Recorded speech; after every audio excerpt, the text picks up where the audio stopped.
राष्ट्र सर्वप्रथम, राष्ट्र सर्वप्रथम, राष्ट्र सर्वप्रथम, राष्ट्र सर्वप्रथम। राष्ट्र सर्वप्रथम की बात कार्यक्रम में आप सभी राष्ट्रवासियों का हार्दिक स्वागत है। केंद्रीय सहकारिता मंत्री अमित शाह ने करगिल में 10,000 लीटर प्रतिदिन क्षमता वाले डेयरी संयंत्र की आधारशिला रखी।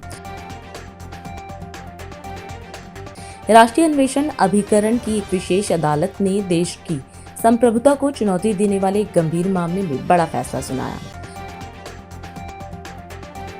अंतर्राष्ट्रीय मजदूर दिवस को देखते हुए गौतम बुद्ध नगर पुलिस ने पूरे जिले में सुरक्षा के अभूतपूर्व इंतजाम किए। कांग्रेस के वरिष्ठ नेता पवन खेड़ा को सुप्रीम कोर्ट से एक बड़ी कानूनी जीत मिली है। शीर्ष अदालत ने असम पुलिस द्वारा दर्ज आपराधिक मानहानि और जालसाजी के मामले में खेड़ा को गिरफ्तारी से पहले जमानत दे दी। देश की राजधानी दिल्ली में शुक्रवार की सुबह लोगों को गर्मी से थोड़ी राहत मिली। शहर के विभिन्न हिस्सों में हल्की ठंड महसूस की गई, क्योंकि न्यूनतम तापमान सामान्य से नीचे दर्ज किया गया। 5 राज्यों के लिए मतदान खत्म होने के ठीक 2 दिन बाद मोदी सरकार ने एलपीजी की कीमतों में बड़ी वृद्धि कर दी है। हालांकि पेट्रोल और डीजल की कीमतों में कोई वृद्धि नहीं की गई है। भारतीय जनता पार्टी ने कोलकाता में एक उच्च स्तरीय बैठक बुलाई है। इस बैठक का मकसद पश्चिम बंगाल के अहम विधानसभा चुनाव के लिए 4 मई को होने वाली वोटों की गिनती से पहले पार्टी की तैयारियों की समीक्षा करना है। नर्मदा नदी पर बने बरगी बांध जलाशय में एक दर्दनाक हादसा हो गया। खमरिया द्वीप के पास पर्यटकों से भरी एक क्रूज बोट अचानक भीषण तूफान की चपेट में आकर पलट गई। बाराबंकी से बहराइच के बीच प्रस्तावित 6 लेन राष्ट्रीय राजमार्ग को कैबिनेट से मंजूरी मिल चुकी है। फिर भी काम शुरू होने से पहले जरूरी वन विभाग की अनुमति का इंतजार किया जा रहा है। दिल्ली सरकार अगले महीने यमुना नदी में एक नई क्रूज सेवा शुरू करने जा रही है, जिसका उद्घाटन मुख्यमंत्री रेखा गुप्ता कर सकती हैं। बुद्ध पूर्णिमा के अवसर पर केंद्रीय गृह मंत्री अमित शाह ने लेह के जीवत्सल में तथागत बुद्ध के पवित्र अवशेषों की प्रदर्शनी का उद्घाटन किया। इस मौके पर उन्होंने लद्दाख के लोगों को शुभकामना देते हुए कहा कि 75 वर्षों से पवित्र अवशेष यहां लाए गए हैं। गृह मंत्री ने कहा कि भगवान बुद्ध का संदेश आज भी उतना ही प्रासंगिक है और यह आयोजन एक ऐतिहासिक पुनर्मिलन का प्रतीक है। उन्होंने विश्वास जताया कि सभी धर्मों के लोग इन अवशेषों से प्रेरणा प्राप्त करेंगे। यह प्रदर्शनी आज से 14 मई तक लद्दाख में आयोजित की जा रही है। आज बुद्ध पूर्णिमा भी है, त्रिपावन दिवस भी है और आज भगवान बुद्ध के पवित्र अवशेषों के साथ बुद्ध स्वयं यहाँ उपस्थित है। एक प्रकार से आज की बुद्ध पूर्णिमा का महत्व बहुत बढ़ गया है। मित्रों, लद्दाख में 75 साल के बाद ये पावन अवशेष यहां पर आए हैं। लाकरुख जी ने ठीक ही कहा कि 75 साल पहले जब ये अवशेष यहां आए होंगे, बहुत कम लोग इसके दर्शन का, इसकी आध्यात्मिक ऊर्जा के अनुभव का और इससे भगवान बुद्ध के संदेश को प्राप्त करने का लाभ उठा पाए होंगे। क्योंकि उस वक्त एक कठिन वादियों में न आवागमन की कोई सुविधाएं थी, न रोड बने थे, न रास्ते बने थे। आज 75 साल के बाद वैशाख पूर्णिमा के दिन, बुद्ध पूर्णिमा के दिन जब ये अवशेष आए हैं, मुझे पूरा विश्वास है कि लद्दाख के, कारगिल के सभी बुद्ध के अनुयायी और अन्य मतों के अनुयायी भी भगवान बुद्ध के पवित्र अवशेषों से ऊर्जा भी प्राप्त करेंगे और एक दिव्य अनुभूति का एहसास भी करेंगे। आज त्रिपावन दिन है। आज के ही दिन 563 वर्ष ईसा पूर्व लुम्बिनी के उपवन की भूमि पर राजकुमार सिद्धार्थ का जन्म हुआ, जो बाद में ज्ञान प्राप्ति के बाद तथागत बुद्ध कहलाए। उनके जन्म का दिन, उसके साथ साथ बोधि गया के पीपल वृक्ष के नीचे जहां उन्होंने सम्यक संबोधि की प्राप्ति की, वो दिन भी यही पावन दिन था। और जब 80 साल का शरीर का अंत हुआ और कुशीनगर में उन्होंने महापरिनिर्वाण प्राप्त किया, वो भी यही दिन था।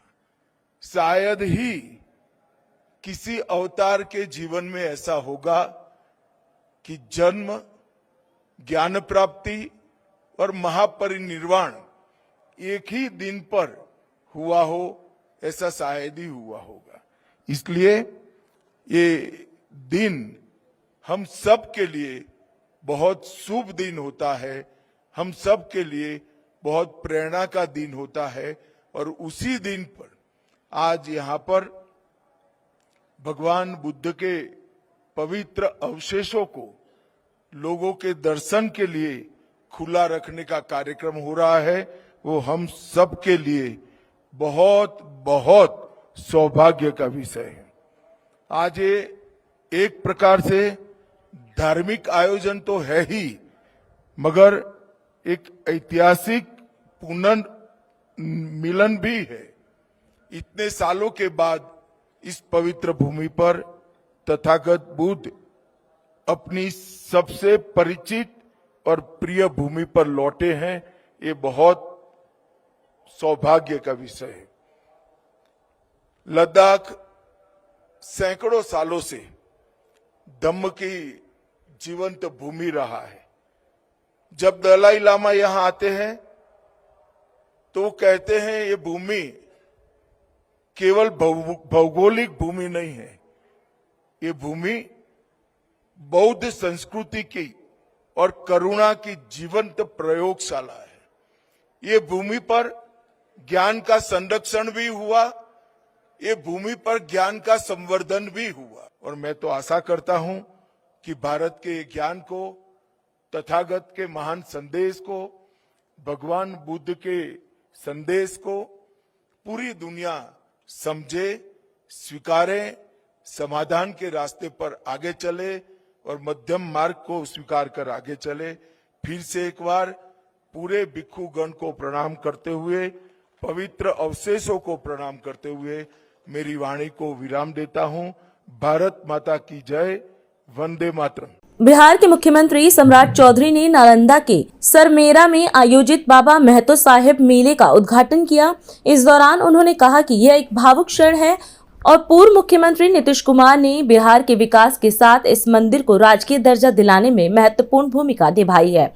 उन्होंने प्रधानमंत्री नरेंद्र मोदी के विकसित भारत के विजन का उल्लेख करते हुए राज्य में पिछले वर्षों में हुई प्रगति की सराहना की। कार्यक्रम में सम्राट चौधरी ने बाबा महतो साहेब के जीवन पर प्रकाश डालते हुए उन्हें नमन किया और उनके जीवन को सभी के लिए प्रेरणादायक बताया। ये मेरे लिए बड़ा ही भावुक क्षण है कि हमारे नेता नीतीश कुमार जी ने बिहार को सजाने का काम किया, संवारने का काम किया और इस मंदिर को भी यदि राजकीय दर्जा किसी ने देने का काम किया तो आदरणीय नीतीश कुमार जी ने देने का काम किया साथ। और मैं तो आपके बीच में आया उनके मार्गदर्शन, उनके रास्ते, जो आज नरेंद्र मोदी जी और नीतीश कुमार जी ने जो बिहार के लिए सपना देखा, विकसित भारत की कल्पना नरेंद्र मोदी जी ने की है और समृद्ध बिहार की कल्पना आदरणीय पूर्व मुख्यमंत्री नीतीश कुमार जी ने किया है। लेकिन जो बाबा महतो साहब ने जो इस इलाके में भाईचारा, आपसी मेल मिलाप, और अभी विजेंद्र बाबू बता रहे थे कि आज से 800 वर्ष पहले कोई हमारे परिवार से निकलकर इस तरह साधु संत बनने वाला व्यक्ति कोई है तो वो बाबा महतो हैं, जिन्होंने समाज को संदेश देने का काम किया था। कई चीजें यहां के लोगों ने मांग रखा है साथियों, और स्वाभाविक है आज से 800 वर्ष पहले कोई साधु संत बनकर इस इलाके की सेवा करता हो, और जैसे हमें बताया गया कि सिंध प्रांत से आकर इस इलाके में भाईचारा, आपसी भाईचारा पर काम करते रहे, लोगों को, जीवन को, समाज को धर्म से जोड़ा, ज्ञान से जोड़ा, सदाचार से जोड़ने का काम किया। इसलिए आज इतनी बड़ी संख्या में हम लोग जुटकर बाबा महतो को याद कर रहे हैं कि उनके दिखाए हुए रास्ते को इस पूरे बिहार में स्थापित करने का काम करना है साथियों। और आज साथियों मैं जरूर कह सकता हूं कि बिहार समृद्धि की ओर रास्ते पर खड़ा है, और मोदी जी का विकसित भारत तभी संपूर्ण हो पाएगा जब बिहार आगे और बढ़ेगा। नीतीश कुमार जी ने सड़क, बिजली, पानी, महिलाओं के उत्थान की चिंता पिछले 20 वर्षों में किया है साथ। लेकिन जरूर मैं आश्वस्त करता हूं तमाम साथियों को, नीतीश कुमार जी ने जो रास्ता दिखाया है, मोदी जी ने जो रास्ता दिखाया है, उसी से बिहार को बदलने का प्रयास करूंगा। और आज देखिए, पिछले 2 कैबिनेट में हम लोगों ने जो नीतीश कुमार जी ने पूरी रूपरेखा खड़ा किया है, हमें पता चला, कई साथी मिलते थे, मेरे सहयोग कार्यक्रम में, जनता दरबार में लोग आते थे। मैंने इसलिए इस पूरी व्यवस्था को बदला और कहा कि नीतीश कुमार जी चाहते थे कि जो गरीब है, हमारी जो बहनें, महिला बहनें, उनको रोजगार भी मिले और वो समाज में अपने जीवन को और अच्छा कर सके।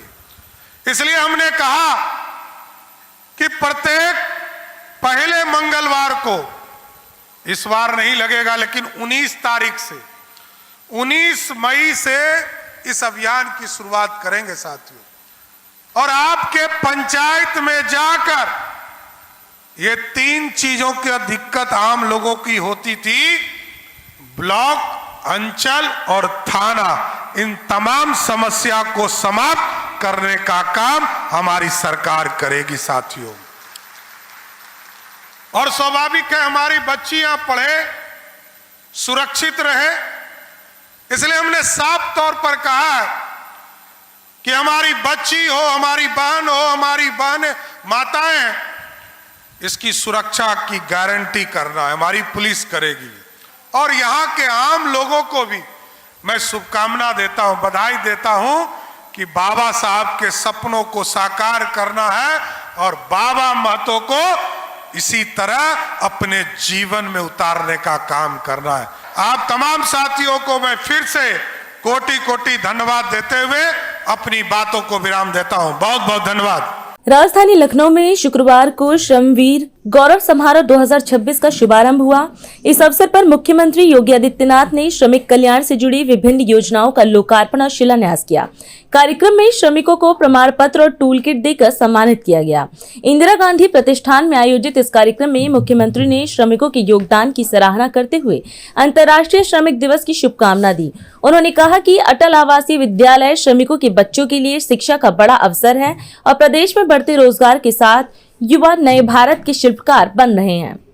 आज के इस श्रमवीर सम्मान दिवस के अवसर पर आयोजित कार्यक्रम में श्रम और सेवायोजन विभाग के हमारे सभी अधिकारीगण, प्रदेश की राजधानी लखनऊ और प्रदेश के सभी 75 जनपदों में आयोजित अलग अलग कार्यक्रमों में उपस्थित हमारे सभी अपने परिश्रम से, अपने पसीने से प्रदेश को, उत्तर प्रदेश को भारत के अनलिमिटेड पोटेंशियल का प्रदेश बनाने वाले मेरे सभी श्रमिक बहनों और भाइयों, मैं सबसे पहले आप सभी को अंतर्राष्ट्रीय श्रमिक दिवस के अवसर पर प्रदेश सरकार की ओर से हृदय से बधाई देता हूं। आप सबका मैं हृदय से अभिनंदन करता हूं।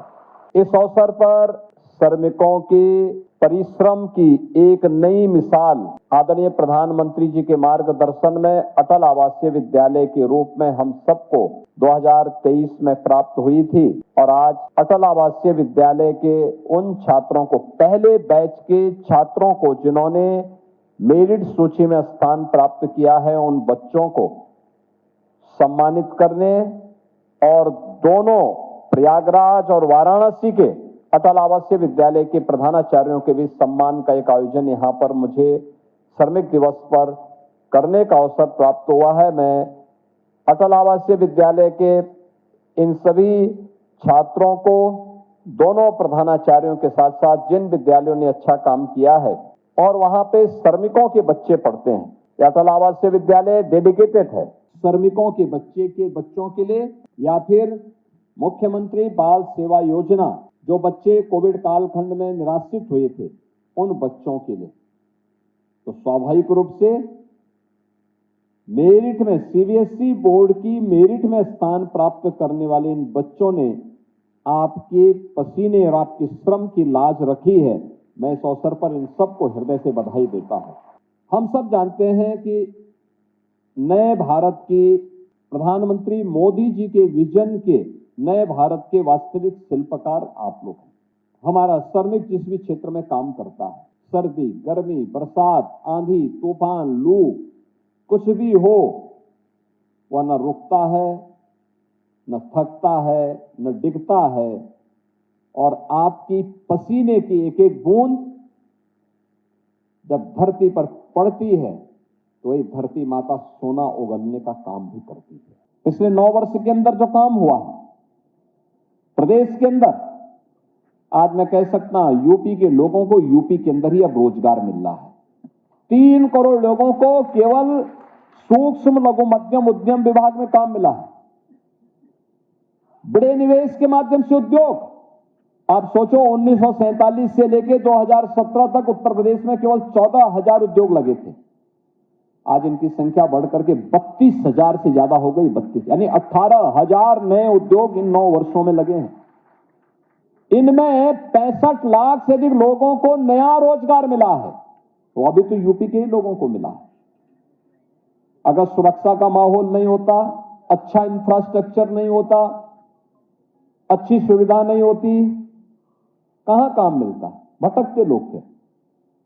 अब यूपी के अंदर यूपी का व्यक्ति अपनी प्रतिभा का लाभ दे रहा है और आज उसी का परिणाम है कि उत्तर प्रदेश जो पहले बीमारू राज्य था, बीमारू नहीं, अब उद्यम प्रदेश के साथ साथ भारत का ग्रोथ इंजन बनकर के उत्तर प्रदेश खड़ा हुआ है कि हम भी विकास में आगे बढ़ेंगे, हमारे लोग भी अब समृद्ध होंगे। और ये तभी हुआ है जब आपने मेहनत किया, आपका संकल्प था, आपने विपरीत परिस्थितियों को झेल करके दंगाग्रस्त अराजकता प्रदेश, गुंडा प्रदेश के रूप में बदनाम प्रदेश को आज भारत के समृद्ध प्रदेशों की श्रेणी में ला करके खड़ा कर दिया है। जो निर्माण श्रमिक आज यहां पे सुरक्षा बीमा से वंचित थे और जो लोग अब तक स्वास्थ्य बीमा के कवर से मुक्त थे, यानी उसमें वो लोग नहीं आ पाते थे, और जिन्हें आयुष्मान भारत की सुविधा आज हम प्रदान करने जा रहे हैं, इन सबको तो मैं बधाई देता हूं, अपनी शुभकामनाएं देता हूं। अभी समय है एक ब्रेक का, हम चलते हैं ब्रेक पर, आप कहीं जाए नहीं, छोटा सा ब्रेक। श्रेया फर्निशिंग लेकर आया है आपके लिए होम कलेक्शन, जिसमें आपको मिलता है upholstery fabric, designer curtains, home and office decoratives, carpets and sofa cover कम से कम दाम में कीर्ति नगर में आपके लिए उपलब्ध है। Kamal Buildtech Private Limited, fulfilling promises. With our professional team and experience of delivering projects, in past we guarantee you peace of mind and top quality work in an affordable price. और अधिक खबरों के लिए आप हमारे YouTube channel दैनिक India दर्पण को अभी सब्सक्राइब करें और नोटिफिकेशन के लिए बेल आइकन को प्रेस करना ना भूलें। राष्ट्र सर्वप्रथम की बात कार्यक्रम में ब्रेक के बाद एक बार फिर आप सभी राष्ट्रवासियों का स्वागत। राजस्थान के मुख्यमंत्री भजनलाल शर्मा ने जयपुर स्थित बिरला सभागार में आयोजित स्वदेशी भाषा संचार कौशल कार्यक्रम में भाग लिया। इस दौरान उन्होंने बताया कि प्रधानमंत्री के विजन को साकार करने के लिए राजस्थान सरकार ने English and foreign language university Hyderabad और नेशनल स्किल डेवलपमेंट कॉरपोरेशन के साथ समझौता किया है। उन्होंने कहा कि इस पहल के तहत युवाओं को 5 प्रमुख विदेशी भाषाओं का प्रशिक्षण दिया जाएगा। मुख्यमंत्री ने कहा कि पर्यटन के बढ़ते दायरे के साथ विदेशी भाषाओं का महत्व भी तेजी से बढ़ रहा है, जिससे युवाओं के लिए रोजगार के नए अवसर खुलेंगे। विदेशी भाषा संचार कौशल कार्यक्रम हेतु MOU हस्ताक्षर इस समारोह में, इस कार्यक्रम में आए सभी अधिकारीगण, सम्मानित प्राध्यापकगण, प्रिय विद्यार्थीगण, सभी मेरे भाई और बहनों, मैंने कई देशों की यात्रा की थी। उसमें जो हमारे उद्योगपति थे, निवेशक थे, उनको आमंत्रित करने के लिए मैं कोरिया भी गया, जापान भी गया, लेकिन वहां मेरे से डिमांड होती थी कि हमें युवा चाहिए, और उनकी डिमांड ये होती थी कि हमें आपके युवा दीजिए, स्किल वाले युवा दीजिए, शिक्षा वाले भी दीजिए, नर्सिंग वाले भी दीजिए। तो उन्होंने मेरे से कहा कि हमें हर साल कम से कम 5000 हमें नर्स चाहिए। मैंने उनसे कहा था कि 5000 नहीं, मैं 10,000 दूंगा। मैं अकेली बहन को नहीं भेजूंगा, उनके साथ वो दोनों आएंगे, मेरा भाई भी आएगा और मेरी बहन भी आएगी। और इसके लिए मैंने उनसे कहा था कि स्किल में भी आपको चाहिए तो उसमें हम भेज सकते हैं, अगर भाई आएगा तो उसके साथ बहन भी आएगी। और ये MOU भी उनके साथ हुआ कि लगातार 5 साल तक, 7 साल तक हम उनको कम से कम कितना रख सकते हैं, क्योंकि मैं राजस्थान की स्थिति को जानता हूं, हमारे युवा भाई बहनों की जानता हूं। अगर वो अपना पूरा वीजा बनवा करके वहां जाएंगे, पैसा खर्च होगा, और साल में 6 महीने में आपने उनको कह दिया कि आप जाइए, तो फिर मेरे युवा का क्या होगा? मेरा आर्थिक रूप से किसी से लेकर के जाएगा, पैसा लगाएगा, तो वो ठीक नहीं है। तो उन्होंने कहा लैंग्वेज की बात आएगी, तो उस दिन मेरे मन में ये बात आई थी, क्यों ना हम उनको यहीं लैंग्वेज सिखाएं, और वो जो ले जाने वाले हैं वो यहीं अपनी ट्रेनिंग कराएं, यहीं उनका परिणाम निकालें, और उसके बाद मेरे राजस्थान के भाई बहनों को अपने देश में ले जाएं, और वो अपने उसी से ले जाएंगे, अपने भाड़े से, अपने किराए से ही वो ले जाएं, और वहां आप जाकर के सेवा करें। क्योंकि आप सभी देख रहे हैं कि माननीय हमारे देश के यशस्वी प्रधानमंत्री नरेंद्र मोदी जी के नेतृत्व में, क्योंकि आपने अभी देखा उन्होंने देश के युवाओं का महत्व बताया था। नई पीढ़ी के युवाओं को स्किल डेवलपमेंट एक राष्ट्रीय जरूरत है और आत्मनिर्भर भारत का एक बहुत बड़ा आधार है। आदरणीय प्रधानमंत्री जी के विजन को साकार करने और प्रदेश के युवाओं को उज्जवल भविष्य हेतु इंग्लिश एवं फॉरेन लैंग्वेज यूनिवर्सिटी हैदराबाद और नेशनल स्किल डेवलपमेंट कॉरपोरेशन के साथ राजस्थान सरकार ने समझौता किया है। इस समझौते के माध्यम से हमारे युवाओं को 5 प्रमुख विदेशी भाषाएं सीखने को मिलेंगी। फ्रेंच, जर्मन, स्पेनिश, जापानी और कोरियन सीखने का अवसर मिलेगा। राजस्थान के लिए विदेशी भाषा का महत्व तेजी से बढ़ रहा है, क्योंकि राजस्थान एक प्रमुख पर्यटन स्थल के होने के कारण दुनिया भर के सैलानी यहां आते हैं, और सैलानियों को यहां देखते हो हमारी नीतियों की वजह से जयपुर, उदयपुर, जोधपुर और जैसलमेर जैसे शहरों में पर्यटन बहुत तेजी से बढ़ रहा है। यह आंकड़ा मैं आपके लिए इसलिए भी बताना चाहता हूं कि राजस्थान के लिए आवश्यक है। पिछले 2 साल में प्रदेश में 35 करोड़ 60 लाख देशी पर्यटक तो 47 लाख विदेशी पर्यटक राजस्थान के अंदर आया है। यह 2 साल के अंदर जितना पर्यटक बढ़ा है, और मैं अगर पिछले 5 साल की बात करूं तो 5 साल में देशी पर्यटक 33 करोड़ 67 लाख आया है और विदेशी पर्यटक 42 लाख आया है, और हमारे 2 ही साल में 47 लाख पर्यटक आया है। यहां पर्यटन क्षेत्र तेजी से आगे बढ़ रहा है। उसके लिए भी हमें आवश्यकता है। हमारे गाइड हैं, होटल मैनेजर हैं, ट्रैवल एजेंट हैं, और व्यापारियों के लिए रोजगार के अवसर बढ़े हैं। आप इन विदेशी भाषाओं को सीखकर स्थानीय स्तर पर भी रोजगार प्राप्त कर सकते हैं। मैं कहना चाहता हूं युवा तरुणाई से कि आप जो स्वामी विवेकानंद जी ने कहा था, उठो जागो और इस देश दुनिया पर छा जाओ, आपको ये करना होगा। और राजस्थान का जो शक्ति और भक्ति की धरती है, आप देख रहे हैं कि जिस तरह से राजस्थान के हर युवा के अंदर, चाहे वो सेना हो, चाहे वो वैज्ञानिक हो, किसी भी क्षेत्र में हो, पढ़ाई के क्षेत्र में हो, राजस्थान का युवा हर क्षेत्र में आगे है। मैं आपसे यही आह्वान करना चाहता हूं, सरकार पूरी तरह से आपके साथ है। आप क्या करना चाहते हैं, हम आपके सपनों के उड़ान के साथ हैं। आप सब करिए और राजस्थान को और देश को आगे बढ़ाइए। इस बीसी के माध्यम से हमारे शिक्षाविद और हमारे सभी लोग जुड़े हैं। आप सभी को बहुत बहुत धन्यवाद। जय हिंद, जय भारत, जय राजस्थान। छत्तीसगढ़ के मुख्यमंत्री विष्णुदेव साय ने राज्य में समृद्धि MCAD निर्माण कार्य का शुभारंभ किया। यह पहल औद्योगिक विकास और सुशासन को बढ़ावा देने की दिशा में एक महत्वपूर्ण कदम मानी जा रही है, जिसका उद्देश्य बुनियादी ढांचे को मजबूत करना और स्थानीय स्तर पर समृद्धि बढ़ाना है। कार्यक्रम को संबोधित करते हुए मुख्यमंत्री ने कहा कि पूरे देश के 23 राज्यों में ऐसी 34 योजनाओं को प्रधानमंत्री नरेंद्र मोदी ने स्वीकृति दी है, जिसमें छत्तीसगढ़ भी शामिल है। उन्होंने इसके लिए प्रधानमंत्री का आभार व्यक्त किया। मुख्यमंत्री ने बताया कि इस परियोजना की लागत करीब 19 करोड़ रुपए है और इससे किसानों को आधुनिक तकनीक के माध्यम से सिंचाई की सुविधा मिलेगी, जिससे लगभग 13 गांव लाभान्वित होंगे। आज बड़ा सौभाग्य का अवसर है कि हमारे गृह ग्राम बगिया की इस पावन भूमि में आज हम बगिया समृद्ध MCAD सिंचाई योजना का यहां पर भूमि पूजन किए हैं, शिलान्यास किए हैं।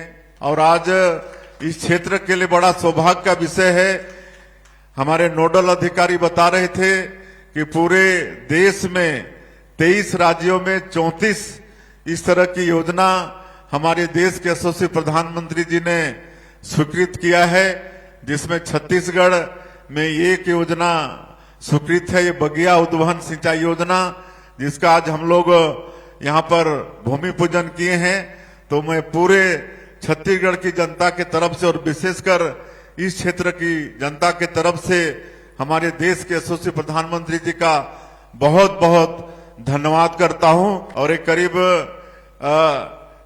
119 करोड़ रुपए की लागत का होगा और ये सिंचाई योजना का एक अलग स्टाइल होगा जो नोडल अधिकारी बताए हैं कि जमीन के अंदर पाइप बिछेगी और खेतों तक वो पाइप जाएगा।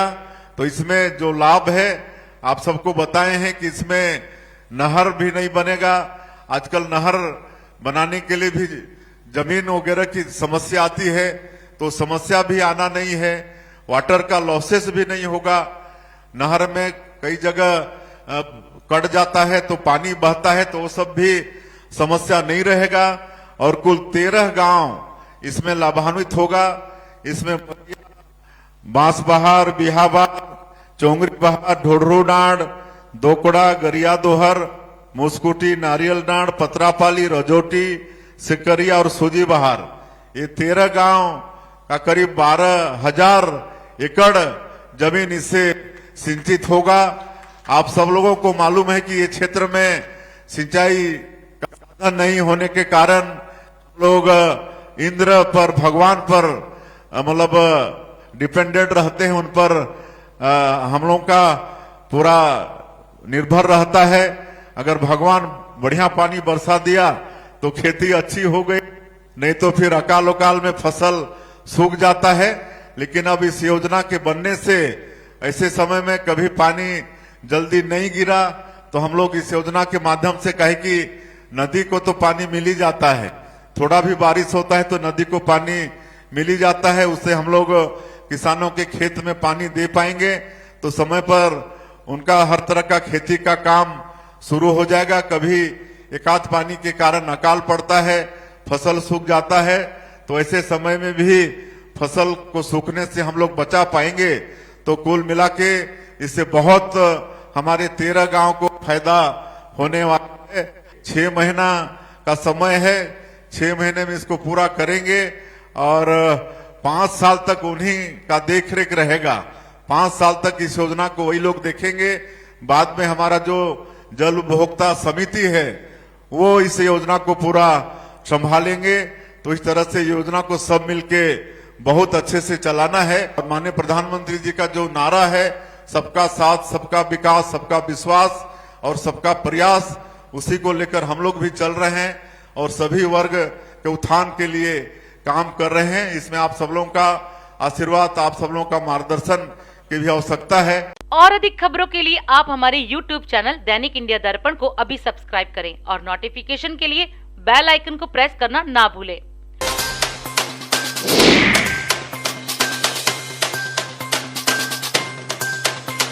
आज हम इस कार्यक्रम में आपसे विदा लेते हैं।